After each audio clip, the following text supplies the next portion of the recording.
এখানে দেখতে পাচ্ছেন আজকে আমরা ডক্টর মিজানুর এমএল এর কাছে এসেছি। তো আসলে যে অ্যাসেম্বলিতে যে কথাগুলো তুলে ধরেছে, আমাদের এইখানে যে একটা সমস্যা ক্রিয়েট হয়েছে, তাতে কিন্তু আমরা পাবলিকেরও রিভিউ নিয়েছি যে ডক্টর মিজানুর রহমান কাজী তিনি আসলে কিছু ভালো কথা বলেছে, বা যদি আজকে আমাদের এই ধরনের নেতা না থাকতো তাহলে হয়তো আমরা এই সুবিধাটাও পেতাম না।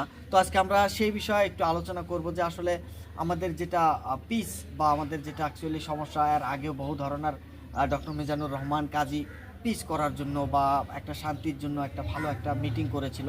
তো ইতিমধ্যে যেটা দেখা যাচ্ছে বা আমরা বর্তমানে যেটা র্যালি দেখতে পেলাম কিছুদিন আগে সিঙ্গিমারিতে, সেই র্যালিতেও একটা বিভিন্ন ধরনের একটা শান্তির একটা আশা করা হয়েছে বা ডিমান্ড করা হয়েছে। তো সবগুলো মিলিয়ে কি ইতিমধ্যে ডক্টর মিজানুর রহমান কাজীর সামনে কি এসেছে বা এখন কি পরিস্থিতি এই সময়ের মধ্যে নেওয়া যায় বা বলা যায় মানুষকে, সেই ধরনের কথা শোনার জন্যই আপনার কাছে এসেছিলেন।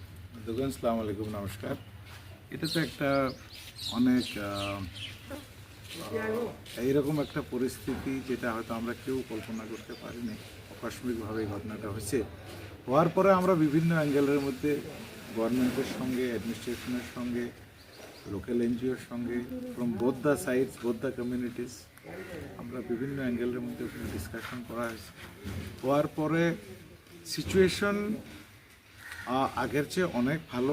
হ্যাঁ, একটু একটু যে আগের মতো যে নর্মাল যে একটা মানে একটা পরিস্থিতি ছিল, সেই পরিস্থিতিতে হয়তো এখনও আমরা পৌঁছাতে পারিনি, বাট মানে শান্তির পর্যায়ের মধ্যেই চলতেছে।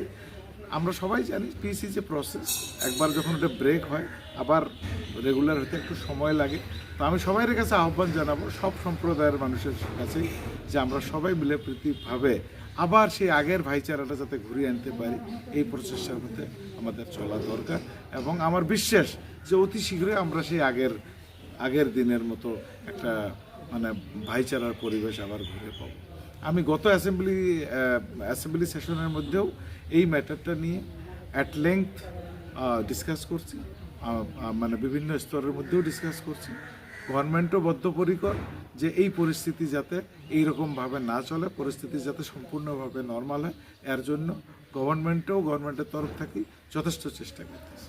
এটা নর্মাল কোশ্চেন অ্যাকচুয়ালি, যেটা বাস্তবে চলে আছে সবাই জানে যে জিএসএডিসি ইলেকশনকে নিয়ে আমরা কিছু আলোচনা করব। অ্যাকচুয়ালি জিএসএডি ইলেকশনের যেটা দাবি করা হচ্ছে এনজিও তরফ থেকে, বা কালকেও আমি একটা দেখেছি যে একটা পিআইএল ফাইল করা হয়েছে। আগামীকালকেও দেখা গিয়েছে যে আর্থিক যারা সংগঠন আছে তারা পেজের মধ্যে আপলোড করেছে যে 24 ঘন্টা তারা নন কোঅপারেশন মুভমেন্ট করবে, আর সেটা শুধুমাত্র সাউথ গারো হিলস এবং ওয়েস্ট গারো হিলস, আর 9 তারিখ থেকে শুরু করে নিয়ে 16 তারিখ পর্যন্ত।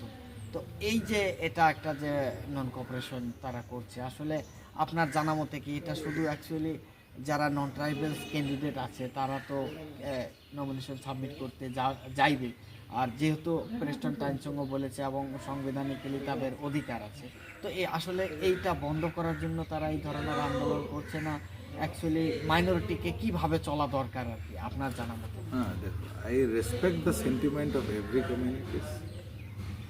হ্যাঁ, ঠিক আছে, মেবি ওনারা যেটা বলতেছে ওনাদের জায়গায় ওনারা রাইট হবে, রং হবে, that is different issue. But as far as participation in Garo Hills autonomous district council is concern, এটা আজকে থাকি না, since the creation of Meghalaya, since the creation of Garo Hills, এখানে প্রভিশন হিসাবে non tribal are part and parcel of Garo Hills autonomous district council, be it as a electorate or as a candidate or as a elected MDC. As of now, in Garo Hills Autonomous District Council, non-tribal candidates are eligible to contest from the open constituencies, from the stakeholders who are safeguarding the Constitution of India. So there is nothing to worry. We are legally valid to participate in the Garo Hills Autonomous District Council as of now. So nothing to worry. আপনারা কোনো ধরনের রিউমারের মধ্যে বিশ্বাস না করি, have faith on God, be on the right track, God will help us ইনশাআল্লাহ। Thank you, আপনাকে বহুত বহুত ধন্যবাদ এই ধরনের কথাগুলো বলার জন্য।